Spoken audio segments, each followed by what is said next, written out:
passeur. Quand vint à l'homme la curiosité de connaître son âge, et qu'on lui eut fait voir le registre de sa vie avec l'addition de ses jours qui faisait 80 ans, il fut d'abord moins effrayé de ce qu'il allait lui falloir bientôt mourir que de l'imprévu de sa vieillesse. Et il ne se savait pas rendu si loin.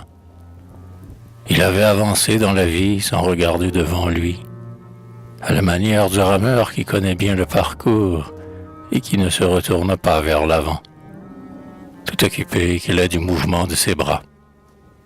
Aussi se retourna-t-il brusquement vers ce qui lui restait à vivre, quand il eut senti par tout son corps la secousse de l'anticipation de la fin, quand il sut la vieillesse subite qu'il devenait. L'homme n'avait jamais eu d'autre métier que celui de passeur, et pour Gite, la bicoque aussi vieille que lui, sur l'autre rive, tout au bord de l'eau, en face du village.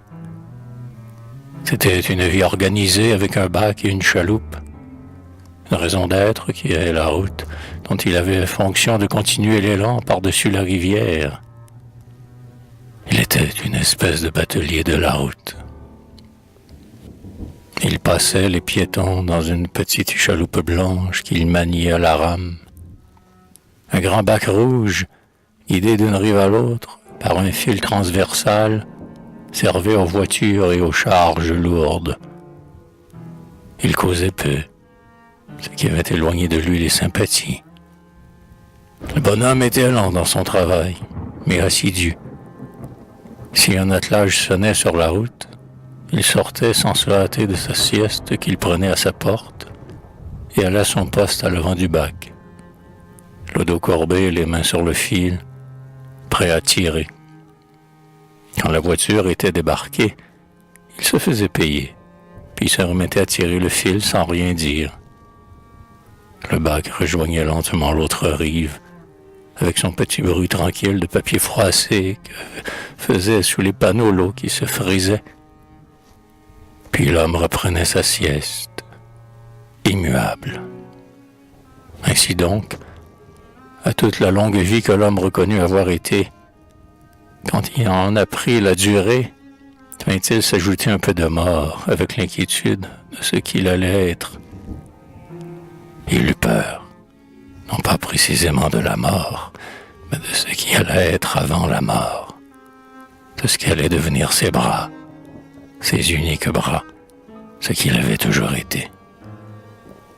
L'énergie de pomper la vie comme d'un puits était encore en eux, mais il advint que l'idée de ne pouvoir pas toute la pomper, jusqu'à ce que le trou fût tari, devint sa pensée fixe. L'homme fut pris de l'égoïsme des travailleurs qui vivent du travail. L'homme eut peur de ne pouvoir pas travailler.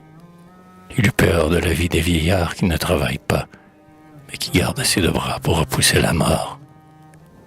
Donc, à partir de ce jour de plus aux autres qui faisaient sa 80e année, en plus des bras qu'il avait, le passeur se découvrit une idée, quelque chose de blotti dans sa tête qui la faisait souffrir.